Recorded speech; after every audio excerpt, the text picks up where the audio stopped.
오늘 창세기 29장하고 30장 나갈 텐데요. 야곱의 스토리가 쭉 이어지고 있는데 굉장히 길게 이어지죠. 야곱의 스토리는 좀 특이한 게 그 히브리 원어적인 해석 접근법보다는 스토리텔링적인 것하고 그 등장인물들의 심리적 자 중점에서 보고 있어요. 그렇다고 해서 히브리 원어적인 접근을 하지 않는 건 아니지만 그것보다는 야곱과 에서와의 관계, 엄마인 리브가와 이삭과의 관계, 또 오늘 등장하는 우물가에서 만난 여인 라헬이죠. 레이첼, 야곱의 아내를 만나러 가는 이야기입니다. 만나러 가는데 그 라헬이 누구에게 속해 있어요, 현재는? 외삼촌인 라반이죠. 그래서 오늘 이야기는 야곱과 라반의 자아의 충돌, 심리적 자아의 충돌. 레아와 라헬이 나오죠. 그래서 라반이 레아를 주고 속이잖아요. 그래서 옛날에 저도 설교를 들은 적이 있어요. 라헬을 얻기 위해서 7년을 며칠처럼 하루같이 수일처럼 여겼더라. 어떻게 하면 7년을 수일처럼 여길 수 있냐. 그 여인을 너무너무 사랑해서 야곱과 같이 돼야 된다 라고 배웠죠. 무슨 7년이 얼마나 긴데 솔직히 뻥이라고 할 수는 없고 다르게 해석을 한 거죠. 그러니까 야곱을 로맨티스트로 묘사하는 것에 대해서 주의해야 된다는 거예요. 결코 로맨티스트가 아닌 거예요. 사실은 총 몇 년을 일하는 줄 아세요? 7년, 6년에서 20년을 일해 20년. 그리고 21년 차에 나오는 거예요. 그러니까 로맨티스트라고 해석하기에는 사실은 너무 긴 기간이죠. 그래서 오늘 29장하고 30장을 보는데 레아와 라헬하고 빌하하고 실바라는 여종들이 낳은 아들들이 있어요. 그래서 이것이 왜 중요하냐면 12지파를 형성하는 아들들이 나오게 됩니다. 그리고 맨 마지막에 누구가 언급돼요? 요셉이 언급됩니다. 그래서 오늘의 이야기는 이렇게 흘러가서 맨 마지막에 뭘로 연결이 된다? 요셉으로 연결이 딱 져야지 되는 거예요.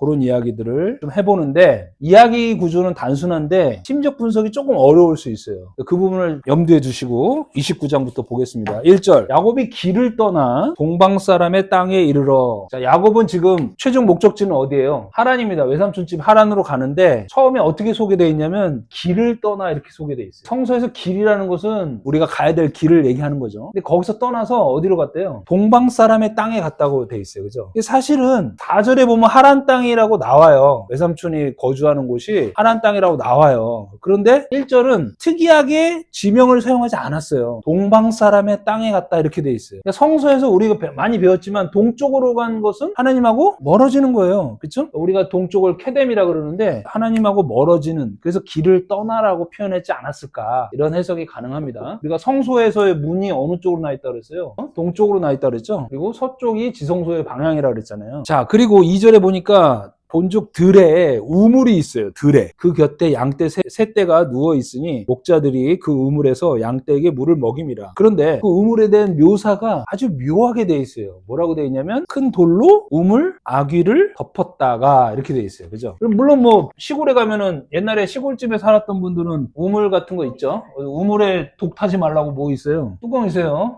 원한 관계가 있으면 거기다 독 타잖아요.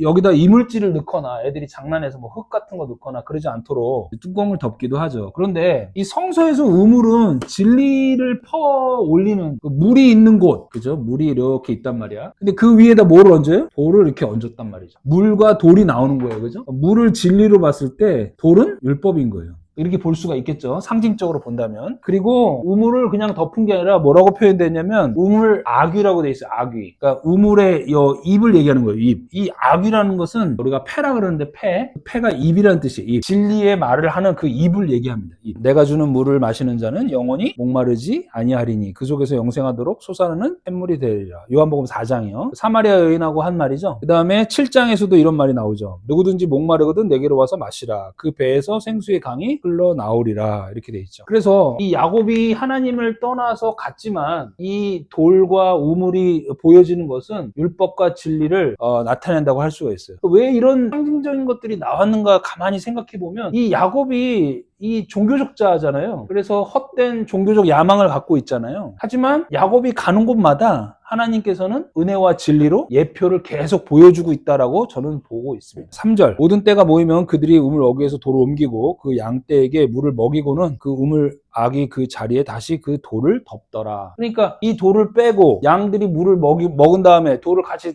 덮는다 그 얘기죠. 이 진리의 물을 먹을 수 있는 자에게 먹이고 나서는 율법으로 가린다 이 얘기입니다. 그러니까 진리는 율법으로 가려져 있다는 거예요. 그러니까 우리에게 오는 진리는 율법의 형태로 먼저 온다는 거죠. 그러니까 율법으로 가려져서 온다는 거죠. 그 얘기를 하고 있는 겁니다. 자, 그랬더니 4절 야곱이 그들에게 이르되 내 형제여 어디서 왔느냐? 그들이 이르되 하란에서 왔노라. 자, 여기가 이제 하란 땅입니다. 그죠? 근데 하란은 원래 무슨 뜻이에요? 바짝 말았다는 뜻이에요. dry 또는 화가 나다, 화난. 하란 땅은 한번 등장을 했었죠. 아브라함이 아버지 데라가 하란 땅에서 죽잖아요. 그리고 아브라함의 조카 이름이 하란이었어요. 그죠? 하란이 죽고 나서 떠나서 하란에 도착했는데 아버지 데라가 죽었더라. 그 얘기 배웠잖아요. 그죠? 이 땅은 바짝 마른 땅이기도 하고 율법을 상징하는 땅이기도 합니다. 5절 야곱이 그들에게 이르되 너희가 나홀의 자손 라반을 아느냐? 그들이 이르되 아노라. 자, 야곱이 라반이라는 사람 알아요? 이렇게 물어보는 게 아니라 나홀의 손자 라반을 아냐 이렇게 혈연 관계임을 야곱이 치고 들어가죠. 그랬더니 야곱이 그들에게 이르되 그가 평안하냐? 이르되 평안하니라.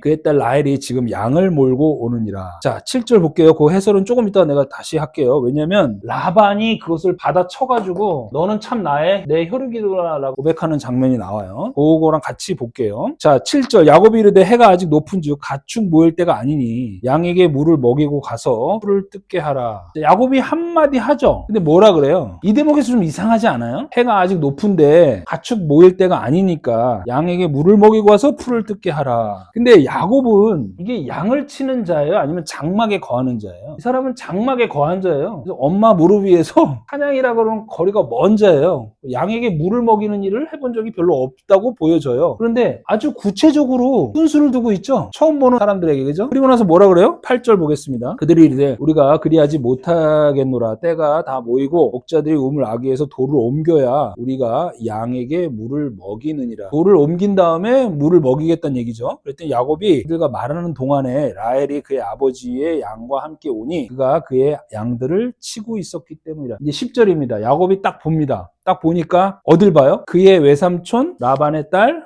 라헬과, 자, 라헬만 본 게 아니라 뭘 봐요? 그 외삼촌의 양을 보고 나아가서 우물 아귀에서 돌을 옮기고 외삼촌 라반의 양떼에게 물을 먹이고. 얼핏 보면은 아무것도 아닌 것 같잖아요. 근데 생각을 한번 해보세요. 야곱이 있는데 라헬과 라반의 양을 봤어요. 그리고 나서 인사를 해야 될 거 아니에요. 상식적이라면 저 야곱입니다, 저 조카 야곱입니다, 이렇게 해야 되잖아요. 근데 딱 보고 나서 뭐라 그래요? 뭐 해요? 우물에서 돌을 치워가지고 양떼에게 물을 먹입니다. 그리고 나서 11절은 뭐 어떻게 해요? 라헬에게 입 맞추고 소리내어서 우웁니다. 좀 이상하지 않아요? 이게 지금 몇십 년 만에 만난지도 모르겠고 아주 오랜만에 먼 길을 와서 온 이방 사람 같이 나타난 야곱 아니에요. 그런데 딱 하는 일이 뭐 인사도 안 하고 양떼를 먹인 다음에 나한테 입 맞추고 소리내서 웁니다. 엉엉 웁니다. 그리고 나서 이제 라반한테 입 맞추고 그럽니다. 12절 13절에 보면. 그러니까 라반이 너는 참으로 내 혈육이로다 이렇게 고백을 하는 소리입니다. 자, 그러면 10절부터 한번 볼까요? 외삼촌 라반의 딸 라헬과 그 양을 보고 이렇게 됐어요. 그러니까 이 지금 야곱의 눈으로 볼 때 눈에 들어온 게 딱 두 가지예요. 하나는 라헬, 이쁜 라헬이 보인 거예요. 또 하나는 야곱의 눈에 들어온 거는 라헬, 예쁜 라헬과 그가 치는 양을 본 겁니다. 이 두 가지를 이 야곱의 눈에는 동일시하게 본 거예요. 그러니까 자기 눈에 이쁘다고 생각하는 것과 또 물질적 축복을 나타내는 그 양을 본 거예요. 근데 그 양은 두 가지 의미를 다 갖고 있잖아요. 하나는 물질적 축복을 나타내기도 하고 또 하나는 제의적, 종교적 제사의 제물이잖아요. 그러니까 두 가지를 다 보고 야곱의 눈에 들어온 거죠. 그리고 나서 물을 먹이는 행위를 하죠. 야곱의 적극적 행위가 드러나는데 라헬과 그 라반에 대한 소유에 대한 관심을 보이고 있는 것이죠. 사실은 야곱은 이렇게 양에게 적극적으로 물을 먹이는 들의 사람이 아니잖아요. 이 야곱은 장막의 사람이잖아요. 그러니까 이 행동 자체가 이렇게 적극적인 행위를 할 수 있는 사람이 아닌 거예요. 그렇다는 얘기는 이것을 소유하려고는 욕망을 드러냈다라고 볼 수 있는 거죠. 융이라는 심리학자의 해석에 따르면 아니마라는 현상이 있대요. 아니마. 이 아니마 현상이 뭐냐면 이 모든 남성의 무의식 중에는 여성적 원형을 가지고 있대요. 그것을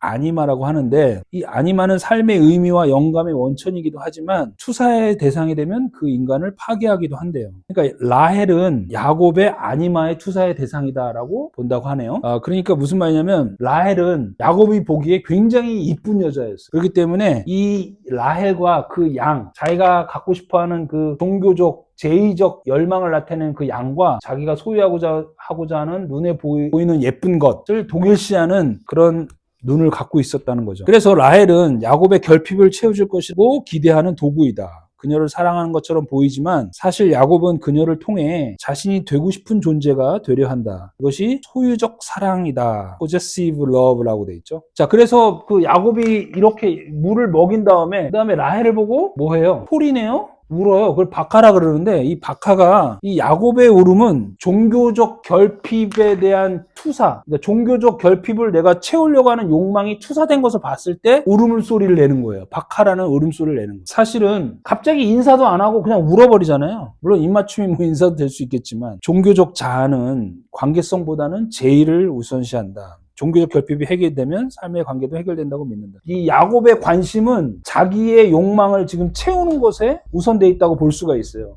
왜냐하면 지금 라헬이라는 자기 눈에 곱고 아리따운 여자를 봤잖아요. 그리고 종교적 제의를 나타내는 양을 봤잖아요. 이것이 나의 이 하란 땅에서의 나의 결핍을 채워줄 것이다 라고 생각을 하는 거예요. 그러니까 라헬을 보고 소리내서 울게 됩니다. 자, 그리고 나서 이제 라반이 이런 고백을 하게 됩니다. 14절 라반이 이르되 너는 참으로 내 혈육이로다 이렇게 고백을 하는데 12절부터 좀 볼까요? 그에게 자기가 그의 아버지의 생질이요 리브가의 아들됨을 말하였더니 라헬이 달려가서 그 아버지에게 알림해. 자, 그 다음 보세요. 라반이 그 생질 야곱의 소식을 듣고 달려와서 그를 안고 입맞추며 자기 집으로 인도하여 드렸어요. 그 다음에 야곱이 뭐라 그래요? 자기의 모든 일을 라반에게 말했어요. 그죠? 그러니까 라반이 뭐라 그래요? 너는 참으로 나의 혈육이로다 하고 한 달을 그와 함께 거주했다 이렇게 돼 있죠. 야곱이 자기 고향 땅에서 어떤 일이 있었다는 것을 라반한테 다 얘기한 거예요. 그죠? 나는 장자권을 지금 가지고 있어요.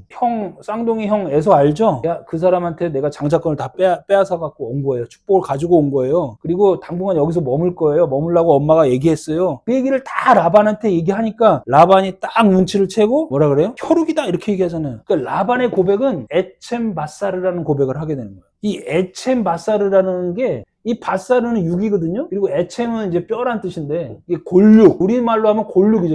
이게 뼈니까 우리가 창세기에서 뼈 중에 뼈요 할 때 있잖아요. 그게 에쳔이에요. 자, 라반의 고백은 너는 정말 나의 조카구나. 이전의 스토리를 다 듣고 나서 라반이 너는 빼도 박도 못하는 나의 조카구나. 우리 과네. 우리 친족이네. 확실하네. 라고 묶어매는 고백인 거예요. 그러니까 이 에쳔은 하나님의 언어고 이 바사르는 사람의 언어거든요. 그러니까 종교적 카테고리를 딱 엮어버리는 거예요. 그러니까 너와 나가 이 땅에서 외삼촌과 조카의 사이지만 또한 하나님이 묶어주신 관계다라고 라반이 묶어내는 거예요. 그러니까 야곱한테 야곱아 너의 정체성은 바로 이거야 라고 정체성을 환기시켜주는 거예요. 그 환기시켜주는 것에서부터 라반이 폭력이 시작되는 거예요. 우리가 남이가 하면서 너와 나를 묶어버리잖아요. 해병대 몇 기야? 요즘에 그 유행하더만 해병대 몇 기야? 그러면 훅 벌써 쫄아가지고 상대방이 더 높은 기수라는 것을 의미하잖아요. 질문받은 상대방이 몇 기입니다라고 하기 전에 벌써 경기를 해버려요. 1000 몇 기입니다. 그러니까 자식 나는 600 몇 기다 이러잖아요. 이게 무슨 말이에요? 너와 나는 해병대로서 하나의 정체성을 묶어버리잖아요. 그러면서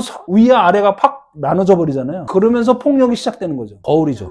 거울이에요. 그러니까 정체성 거울이라고 그래요. 이 라반이 야곱의 질고거린 삶을 다 들었잖아. 다 들고 나서 오케이 정체성으로 묶어버리는 거예요. 근데 너 종교적 사람이잖아. 종교적 자아잖아. 너 우리 교인이잖아. 이렇게 묶어버리는 거예요. 근데 또 혈육이잖아. 그게 에쳔 바사르. 그리고 나서 이 종교적 환원의 폭력이 시작됩니다. 내가 너 보니까 너 나의 생질이잖아. 이 생질이라는 말도 없어요, 사실은. 형제란 뜻이에요, 형제. 너와 나는 형제다, 이런 말이에요. 그래서 라반은 이후에 이 자기의 시스템 안으로 야곱이 들어오기를 원합니다. 그리고 품삯거래를 시작하죠. 그러니까 이제 종교적 시스템 안으로 들어오기를 원하는 폭력을 행사하는 거죠. 해설이 좀 나와 있는데 라반이 너는 참으로 내 혈육이로다 말할 때 히브리어 구조는 섬뜩하다. 에쳔은 하나님의 설계도 영적 본질을 나타내는데 바사르, 육체로 규정되는 이 선언은 심리학적으로 정체성 환원의 폭력이다. 당신은 우리 사람이야. 우리 집안 사람이야. 우리 교회 사람이야. 이 말은 환대처럼 들리지만 사실은 본질을 혈통과 소속감으로 가두는 선언이다. 야곱은 이 선언에 기뻐한다. 왜냐하면 그것이 그가 찾던 소속감이기 때문이다. 그러나 그 기쁨의 순간 그는 더 깊은 그 시스템의 굴레 안에 발을 드리게 된다. 라반은 단순한 개인이 아니다. 그는 제도로서의 종교가 개인에게 행사하는 심리적 압박을 표상한다. 라반의 집에 들어가는 것은 종교적 시스템 안으로 들어가는 것이다. 시스템은 헌신을 요구하고 노동을 추출하며 약속을 지연시킨다. 그리고 결정적으로 그 시스템은 우리가 원하는 것을 주는 척하면서 항상 다른 무언가를 준다. 라헬을 원하는데 레아를 먼저 주는 구조와 같은 것이다. 자, 이제 본격적으로 이 라반과 종교적 거울인 야곱의 이 시스템 안에서의 거래들이 나옵니다. 15절 라반이 야곱에게 이르되 네가 비록 내 생질이나 어찌 그저 내 일을 하겠느냐. 내 품삯을 어떻게 할지 내게 말하라. 품삯에 대한 거래가 나오죠. 우리 한국에서 열정페이라는 말 들어보셨어요? 젊으니까 경험 삼아 이 일 좀 해봐. 최저 월급 주더라도 한번 해봐. 그러니까 돈 먼저 따지지 말고 자네 독실한 기독교 신자니까 우리 장로님이 일하는 데 와서 좀 일해봐. 한 달만 일해봐. 대신 좋은 경험으로 생각하고 페이는 남들보다 좀 작지만 하나님 나라의 일을 위해서 한번 뛰어봐. 이런 게 바로 moral framing이에요. 그러니까 도덕적 프레임을 씌우는 거죠. 야, 너가 내 조카인데 내가 어떻게 품삯을 안 주겠어. 품삯 줄 테니까 어떻게 할지 한번 말해봐 나한테. 분위기를 딱 조성하는 거죠. 너 혈육이고 조카고. 이것을 moral framing이에요. 선한 프레임의 선점. 겉으로 보면은 노동의 정당한 대가를 치르려는 것처럼 보이지만 야곱의 스토리를 다 들은 라반은 쫓기는 신세가 된 야곱은 도망하지 못할 것이며 야곱이 노동력을 제공할 것이고 향후에 자신에게 이득이 될 것이라고 물질적 축복이 될 것이라는 존재라는 것을 직감하게 된다. 이 라반이 야곱이 자기에게 부를 가져다 줄 것을 직감하는 거예요. 그래서 계산적인 환대를 위한 말이 된다. 고륙이나 혈육이라는 관계성을 계약 안에 가두려는 의도가 있는 것이다. 우리가 남이가 이러면서 16절 보겠습니다. 라반에게 두 딸이 있으니 언니의 이름은 레아요 아우의 이름은 라헬이라. 자, 그리고 17절도 한꺼번에 볼까요? 17절에 뭐라고 되어 있냐면 레아는 시력이 약하고 라헬은 곱고 아리따우다 이렇게 되어 있어요. 그죠? 자, 이런 표현도 참 재밌는 표현이죠. 이 사람은 시력이 약하다고 돼 있어요. 그러면 이 사람은 시력이 좋다라고 해야 될 거 아니야. 이 사람은 막 고시생들이 쓰는 엄청나게 두꺼운 안경을 쓴 아가씨가 있단 말이야. 이 사람은 곱고 아리따대. 어려운 해석이기도 한데요. 이 언니는 큰 자입니다. 큰 자. 큰 자는 가돌이라고 그래요. 가돌. 그리고 아우는 작은 자인데 작은 자는 카탄이라고 그래요. 근데 이 사람은 큰 자는 시력이 약하다고 표현되어 있고 이 작은 자는 곱고 아름답다라고 표현이 되어 있어요. 그죠? 자, 그런데 이것은 누구의 시각일까요? 야곱의 시각인 거예요. 야곱이 봤을 때 커 보이는 것이 시력이 약해 보이는 거예요. 어두워 보이는 거예요. 눈이 어두워서 자신이 선택하고 싶지 않아 보이는 거예요. 작은 것이 아름다워 보이는 거죠. 야곱이 보기에는. 그래서 이 작은 것으로 자기를 채우겠다. 그러니까 눈에 보기에 좋은 것으로 자기를 채우겠다라는 그런 의지를 갖고 있는 거예요. 야곱이. 이 야곱이 이 두 언니를 딱 볼 때 이 두 언니를 딱 갈라서 보고 있거든요. 내가 취할 것은 라헬 쪽이야. 보기에 좋고 먹음직스럽고 보암직하고 탐스럽다. 요 구조를 갖고 있는 거예요. 두 구조를 볼 때 이 야곱의 눈에 선악지식나무로 보이는 거예요. 지금. 그래서 자기 눈에 보기에 좋은 것을 취하려고 하는 마음이 있는 거죠. 레아의 이름 앞에 붙은 언니 가돌은 단순한 크기가 아니라 차원의 의미를 의미한다. 야곱이 레아를 볼 수 없는 것은 그가 오직 현상적 크기에만 볼 수 있기 때문이다. 진정한 큼은 다른 감각으로만 인지된다. 심리학적으로 레아는 야곱이 직시하기를 거부하는 자기 자신의 깊이이다. 어려운 말인데 이 레아를 싫어하는 이유는 이 가돌이라는 게 너무 큰 거예요. 자기 인식자기에서. 깊이가 너무 깊은 거예요. 내가 감당할 수가 없거나 내가 싫어하는 것이라니. 근데 얘는 작고 내가 취할 만한 거야. 보기에도 아름답고 뭐 이런 식으로 본다는 거죠. 어쨌든 이 둘은 같은 자예요. 근데 둘을 분열해서 본다는 거죠. 그것이 스플리팅이에요. 클라인이라는 학자는 스플리팅을 뭐라 그러면 전적으로 좋은 것과 전적으로 나쁜 것으로 분리하는 원초적 방어 기제가 있다고 합니다. 우리에게는. 야곱은 라헬을 이상화하고 레아를 평가절하한다. 이 분열적인 심리 상태는 성숙에 이르지 못한 인간의 특징을 나타낸다. 성숙한 인격은 한 대상 안에서 좋음과 나쁨이 공존함을 수용한다. 야곱은 레아와 라헬이 사실 하나의 인간 경험의 두 측면임을 끝내 이해하지 못한다고 볼 수 있다. 어떤 사람이 여기 김 집사님하고 오 집사님이 있으면 나는 누가 제일 좋아. 근데 이 사람은 난 싫어. 이렇게 두 사람을 선악구조로 자꾸 본다는 거죠. 근데 사실은 이 사람 안에도 좋은 게 있고 나쁜 게 있고 이 사람 안에도 좋은 게 있고 나쁜 게 있잖아요. 근데 이 사람은 어떻게 보냐면 이 사람 안에 좋은 거 나쁜 것을 볼 줄 능력이 없고 이 사람은 그냥 나쁜 사람, 이 사람은 그냥 좋은 사람하고 분열을 시킨단 말이에요. 그러니까 우리 사회 구조하고 비슷하죠. 빨간 당이 뭐죠? 그 국민의힘? 나쁘게 보는 사람은 그 당을 한없이 나쁘게 보고, 민주당은 반대편인 민주당은 한없이 좋게 보고, 이렇게 본다는 거예요. 선악구조를 보면. 근데 그게 아니라 힘에 있는 사람들도 추구하는 그 깊이가 좋은 점이 있을 거 아니에요. 그리고 거기에도 나쁜 점이 있고, 그렇게 봐야 되는데 어느 한쪽에 좋고 절대적인 좋음과 절대적인 나쁨으로 본다는 거죠. 근데 이런 그 우리의 심리 상태가 있다는 거죠. 그리고 라헬은 여기 나와 있지만 곱고 아름답다고 돼 있잖아요. 그렇지만 라헬은 누가 없어요. 자녀가 없어요. 이 불임이라는 것이 심리학적으로 보면 이상화의 역설이라고 돼 있어요. 이상화의 역설. 내가 절대적으로 좋다라고 생각하는 것이 있을 거 아니에요. 아, 그 사람 너무 좋아. 아, 그 당 너무 좋아. 그 대통령 너무 좋아. 라고 내가 이상적으로 생각하는 것이 있잖아요. 근데 거기에는 절대적 결핍이 있다는 거예요. 그것이 이상화의 역설이라는 거예요. 야곱은 이 라헬을 취하기 위해서 14년을 노력하잖아요. 그러니까 자기의 이상을 향해서 14년을 헌신한단 말이에요. 근데 헌신해서 얻은 이 라헬에게는 불임이라는 치명적인 결핍이 있다는 거예요. 근데 그것을 야곱은 보지 못하는 거예요. 그래서 계속 레아로부터 자녀를 낳고 빌하로부터 실바로부터 계속 자녀를 낳는 거예요. 하지만 결국에는 누가? 하나님이 개입하셔서 라헬에게도 자녀를 주는데 그게 누구예요? 요셉인 거죠. 그 요셉이 30장 맨 끝에 나와요. 근데 뭐라고 나오냐면 이따 얘기하겠지만 다른 아들이라고 나와요. 다른 아들. 즉 이 야곱과 라헬이 예상하지 못한 자기들의 이상 속에서 튀어나온 아들이 아니라 자기들의 생각과 이상, 절대적으로 선이라고 생각하는 것 바깥에서 주어지는 하나님의 은혜로 요셉이 주어진다는 거예요. 오늘 그게 결론인데 벌써 나와버렸네. 어쨌든 예상하지 못한 것의 탄생 이렇게 돼 있죠. 이상화의 역설 한번 읽어봅시다. 라헬은 아름답지만 자녀가 없다. 이 불임은 생물학적 사실이기 이전에 시민적 진실이다. 이상화라는 것은 생산하지 못한다. 우리가 무언가를 이상화할 때 우리는 그것에 자신의 모든 결핍을 투사해버린다. 결핍이 채워지기를 기다리는 동안 실제 삶은 정지한다. 라헬이 아름답지만 비어있는 것처럼 이상화된 신앙 역시 화려하지만 생명을 낳지 못한다. 저는 이 말에 참 공감했어요. 아주 화려하고 아주 멋있고 메가처치 같은 경우에는 사람들이 많고 자신들이 생각하는 이상적인 교회라고 생각하잖아요. 그렇지만 불임하고 있다는 것이라는 거죠. 라헬이 마침내 요셉을 낳았을 때 히브리 원문은 하나님이 그녀의 소원을 들으셨다가 아니라 그녀가 전혀 예상치 못한 것을 들으셨다에 더 가깝다. 진정한 영적 탄생은 우리가 기획한 방향에서 오지 않는다. 이상화의 구조가 가장 피로해지는 순간 전혀 다른 차원의 무언가가 침입해 들어온다. 요셉은 그 예상치 못한 침입의 상징인 것이다.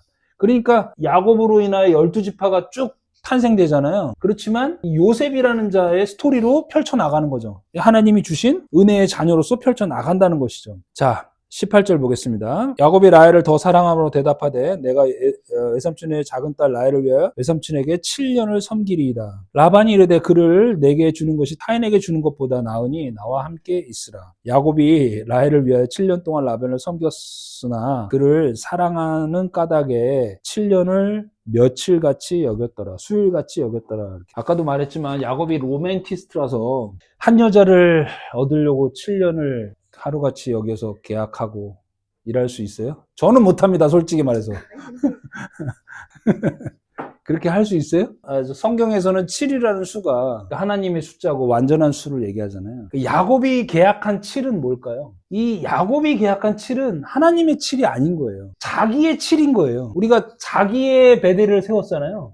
야곱은 자기만의 기둥을 세우고 자기만의 기름 부음을 하고 여기가 하나님의 집입니다라고 자기만의 종교적자의 결핍을 완성하는 선언을 자기가 해버리잖아요. 마치 그런 것처럼 이 7년이라는 것은 하나님이 허락한 7년이 아니고 자기가 생각하는 7인 거예요. 그러니까 하나님 측면에서 보면 이건 또 다른 베델인 거예요. 야곱이 세운 기둥인 거예요. 또 다른. 그러니까 7이에요, 6이에요. 결론은 6인 거예요. 야곱이 세운 7이라는 것은 하나님이 보시기에는 7이 될 수가 없는 6의 연속인 거예요. 그래서 야곱은 결국에는 속는 거예요. 속는 건데 7년을 수일처럼 여겼다. 사랑한 까닭에인데 이 수일처럼이 잘못 해석이 되어 있어요. 수일은 에하드라 그래서 하나같이 여겼다 이렇게 되어 있어요. 하나같이 여겼다. 그러니까 7을 하나같이 여겼다는 얘기는 7년이라는 세월이 많이 있잖아요. 무수한 날들이 있잖아요. 그것을 자기가 생각하기에 딱 하나로 봤다는 거예요. 하나로 봤다. 그러니까 나는 이거밖에 없다라고 본 거예요. 그러니까 종교적 열심의 끝판왕인 거예요. 내가 채운 7이라는 것은 우리가 행하는 종교적 행위는 딱 요거 하나밖에 없어. 요 하나만을 위해서 우리는 매진할 거야. 라는 자기 종교적 헌신을 얘기하는 거예요.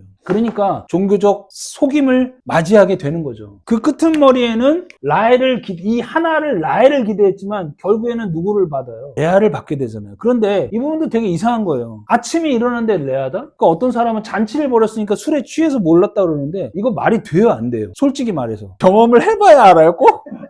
아니 내가 잠자리를 언니랑 했는데 아침에 일어났는데 어떻게 언니인 걸 알아요?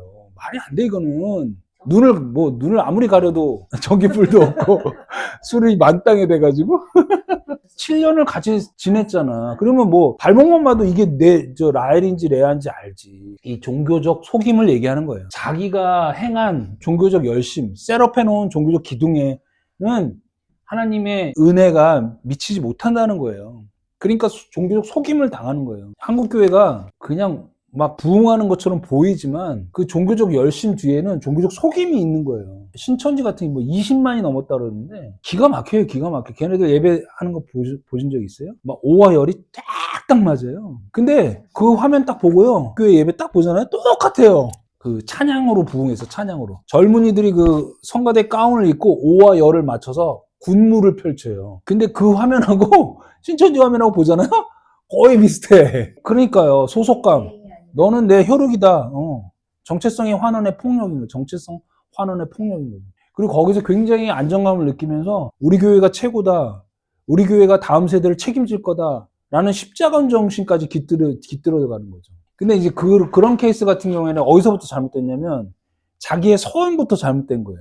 그게 이제 작정이고 서원인데 그게 거래잖아요. 내가 이만큼 할 테니까 일종의 딜인 거예요. 그러니까 딜을 하는 종교적 심리가 있기 때문에 또 그 종교적 속임을 당하는 거죠. 어떻게 보면. 그리고 나서 야곱이 하는 말을 보세요. 내 기한이 다 찼다. 그러니까 내 아내를 주세요 그러잖아요. 이게 무슨 말이에요? 내 기한이 다 찼다는 말이. 나 할 만큼 했어. 이제 종교적 거리를 완성해야지 라는 말이잖아요. 그래서 이 야곱의 종교적 결핍을 채우려고 하는 이 큰 것과 작은 것을 나눠서 자기 눈에 좋아 보이는 라헬을 얻고자 하고 자신의 종교적 결핍을 이걸로 채우려고 하는 그 종교적 욕심은 레아를 가져도 만족이 안 되고 다시 라헬을 위해서 7년을 개고생을 하는 그런 반복의 역사로 가는데요. 그 자녀를 낳았는데도 마찬가지예요. 자녀들이 쭉 나와요. 이 자녀들의 이름이 쭉 소개되고 있어요. 그죠? 루벤은 뭐예요? 하나님께서 괴로움을 돌보셨다. 자, 시므온은 하나님께서 내가 사랑받지 못함을 들으셨다. 이 레아가 낳은 자녀들 이름을 보세요. 유다는 이제는 하나님을 찬송하리로다. 그러니까 이 레아도 이 라헬과 종교적 거울인 거예요. 자녀들이 다 하나님에 대한 어떤 그런 진정한 사랑 고백이 아니라 결핍을 얘기하고 있어요. 그랬더니 21절에 뭐라고? 야곱이 라헬에게 썽을 냅니다. 왜 자녀를 못 갖냐고. 그러니까 여종을 들여보내죠. 첫 번째 여종이 빌하입니다.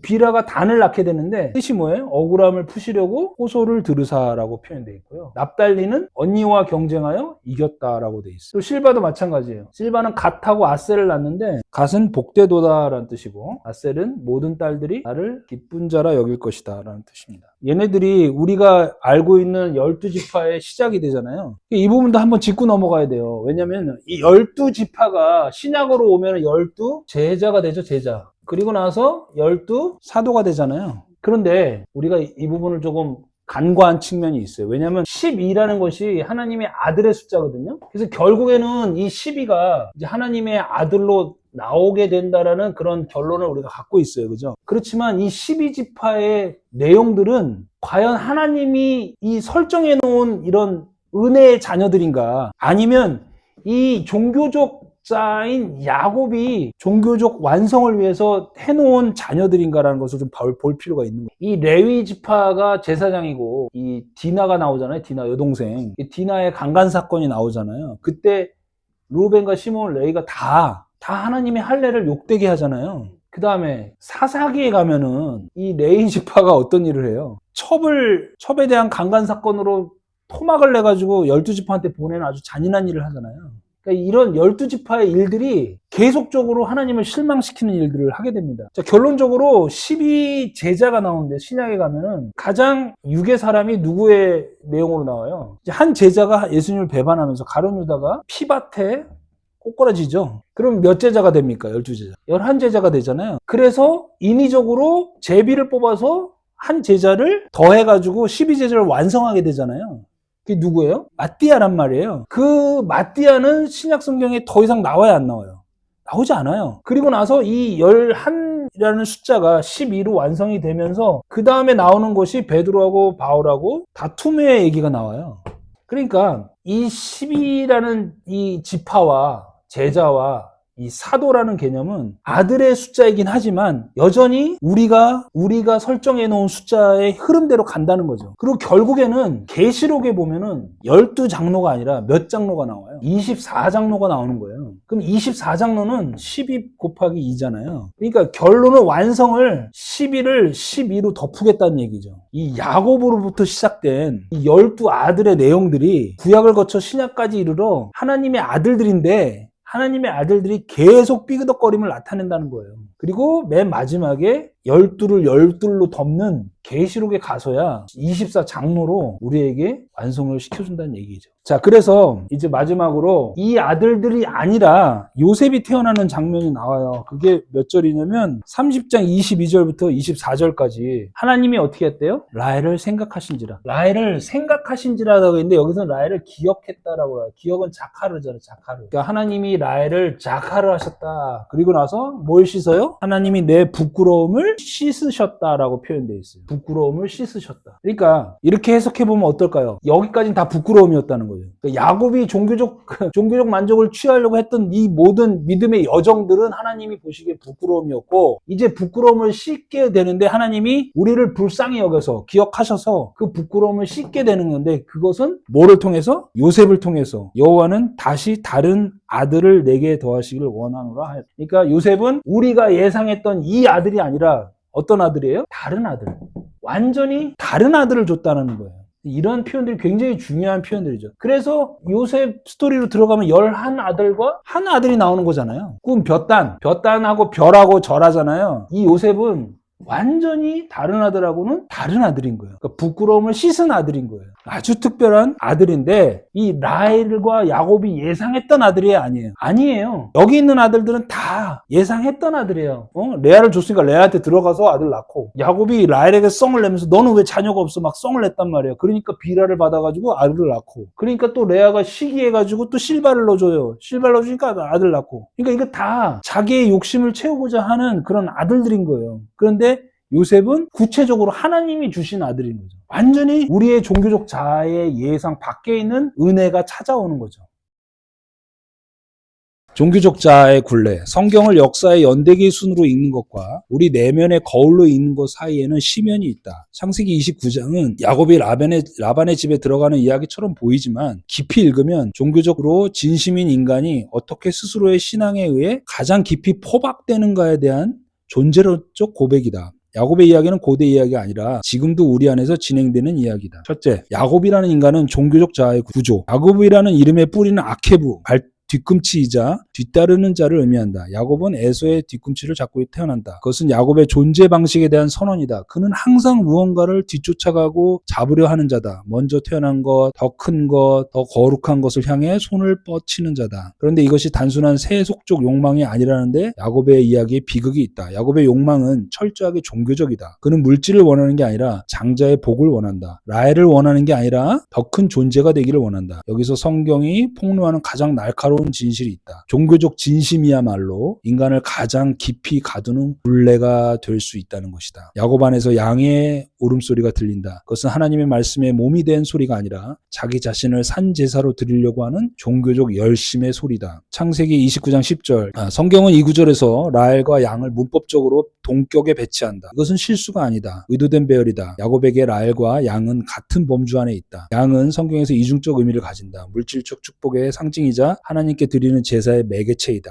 두 행위 모두 내가 드리면 당신이 주신다라는 거래의 신학을 전제한다. 이것이 성경이 말하는 종교의 아킬레스건이다. 제사는 본래 하나님 앞에서 자신을 여는 행위여야 한다. 그런데 야곱에게 제사는 복을 획득하기 위한 거래의 도구가 된다. 이 왜곡은 미묘하기 때문에 더 위험하다. 겉으로 보면 경건하고 진심이다. 그러나 그 안의 구조는 철저히 인간 중심적이다. 너는 참으로 내 혈육이로다. 히브리 원문의 이 문장은 두 단어의 합성어다.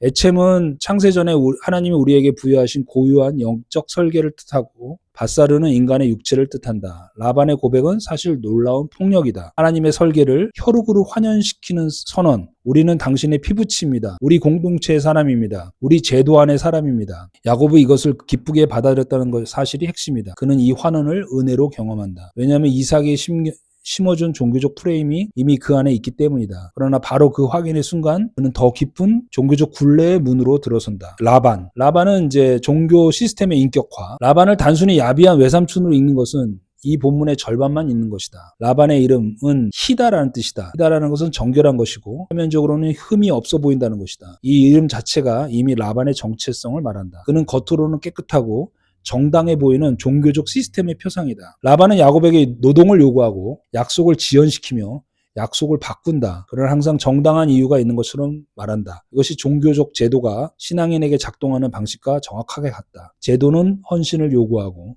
복을 약속하며 그 복의 성취를 끊임없이 미래로 유예시킨다.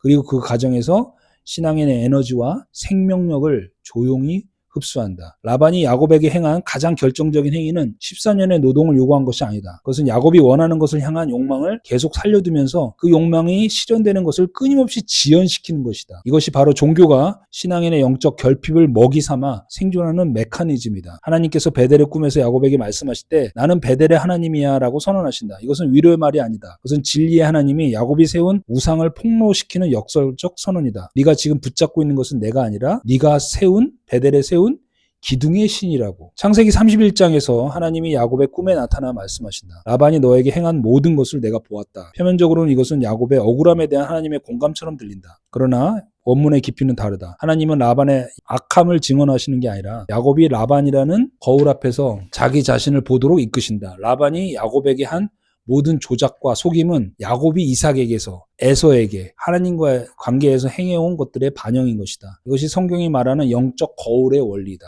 세 번째 인물 레아와 라헬, 선악과의 두 얼굴. 레아와 라헬은 두 여성이기 이전에 한 인간 안에 존재하는 두 가지 세계의 이해 방식이다. 사도 바울이 로마서에서 내 안에서 두 자아가 싸운다라고 고백할 때 그가 말하는 두 자아의 역학이 창세기에서는 레아와 라헬의 이야기로 형상화된다. 레아는 가돌이고 크다 차원이 다르다. 하나님의 차원에서만 인지 가능한 깊이, 야곱의 눈에 약하게 보이는 것을 말한다. 라헬은 나탄인데 작다, 주어진 것이다. 현상적으로는 아름다워 보이는 이상적인 것이다. 결핍을 채울 것이라고 기대하는 대상이다. 레아는 시력이 약하다. 누구의 시력이 약한 것인가? 결함을 묘사하는 것처럼 보이지만 눈이 약하다는 것은 레아의 눈이 아니라 야곱의 눈이다. 야곱은 종교의 프레임에 갇혀서 레아가 표상하는 차원이 다른 것을 인지하지 못한다. 그에게 큰 것은 현상적 크기로만 인식된다. 이것이 선악과의 작동 원리다. 선과 악을 인식하는 순간 선은 도달해야 할 목표가 되고 악은 극복해야 될 결핍이 되는 것이다. 그 결핍을 채우기 위해서 우리는 아름다운 것을 만들어내거나 붙잡으려고 한다. 라헬의 아름다움은 그 구조 안에서만 의미를 가진다. 레아의 큼이 위협이 될 때 라헬의 아름다움은 그것을 압도하기 위한 무기가 된다.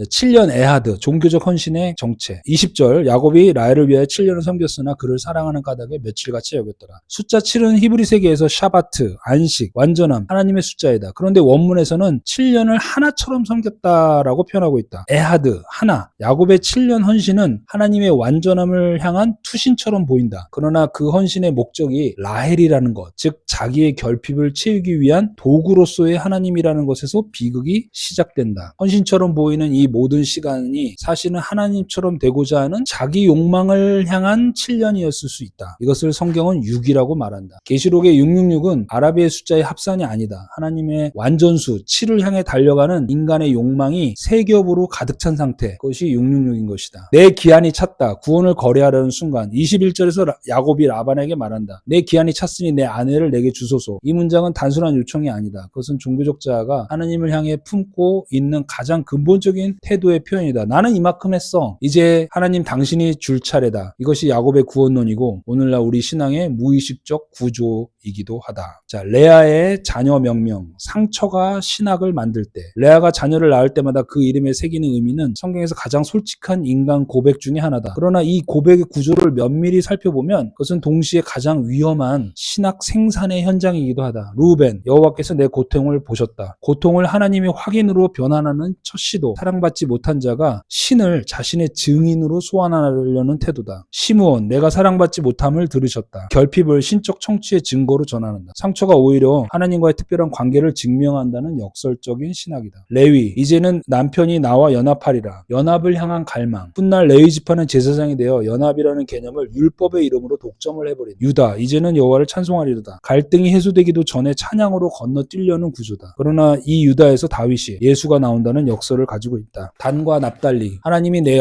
억울함을 푸셨다. 내가 이겼다. 타자를 도구화하면서도 그것을 하나님의 심판으로 명명하고 경쟁을 거룩한 언어로 포장하려는 구조다. 요셉은 다른 아들, 하나님이 내 부끄러움을 씻으셨다. 벤 아헤르, 이 모든 굴레 안에서 태어났지만 그 굴레를 교란시키는 자, 인간의 기획 밖에서 오는 것의 상징. 레아의 자녀 이름들은 그 자녀들에게 붙인 이름이 아니라 레아의 상처가 생산한 신학의 목록이다. 루벤도 시므온도 레위도 유다도 아무 잘못이 없다. 그러나 그들은 태어나기도 전에 이미 어머니의 상처의 이름으로 달고 이 세상에 태어난다. 요셉, 다섯 번째 인물 요셉, 다른 아들의 이름. 창세기 29장이 끝나면 24절에 요셉이 등장한다. 성경은 그를 벤 아헤르, 다른 아들이라고 부른다. 이것은 단순히 레아의 아들들과는 구별되는 라헬의 아들이라는 의미가 아니다. 요셉은 야곱이 만들어내는 모든 족보, 모든 종교적 자아의 구조물과 다른 계보에 속한다는 선언인 것이다. 요셉이 특별한 이유는 개인적인 재능이나 영적 탁월함 때문이 아니라 요셉은 야곱의 욕망 구조가 낳은 인물이 아니기 때문에 특별하다. 그는 라헬이 전혀 기대하지 않았을 때 태어났다. 이상화가 소진된 자리, 더 이상 아름다움으로 경쟁할 힘이 남아있지 않은 자리, 그 자리에서 요셉이 태어난다. 이것이 성경이 말하는 창조의 원리다. 인간의 기획이 끝나는 자리에서 하나님의 기획이 시작된다. 우리 안에도 요셉이 있다. 우리가 전혀 기대하지 않은 방식으로, 우리가 설계하지 않은 방향에서 하나님의 말씀이 침입해 들어오는 순간, 그것이 요셉이다. 그것은 성품의 변화도 아니고 경건의 성취도 아니다. 그것은 우리가 모르는 우리 안에 모든 계보가 눈을 뜨는 순간인 것이다. 여섯 번째, 얼룩진 양, 오염된 말씀의 구조.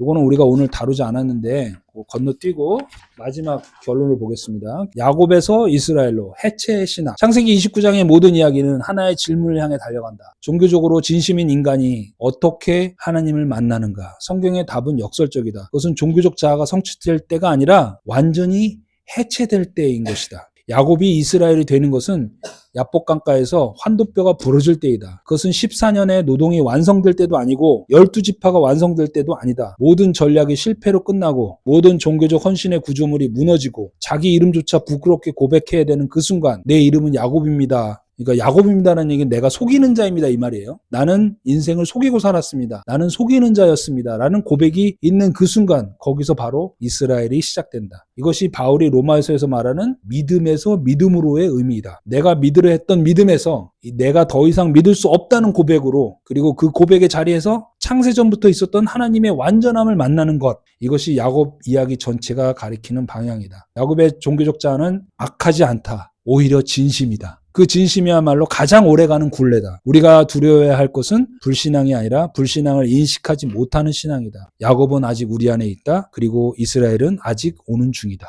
이야. 자, 여기까지 할까요? 네네. 아유, 감사합니다.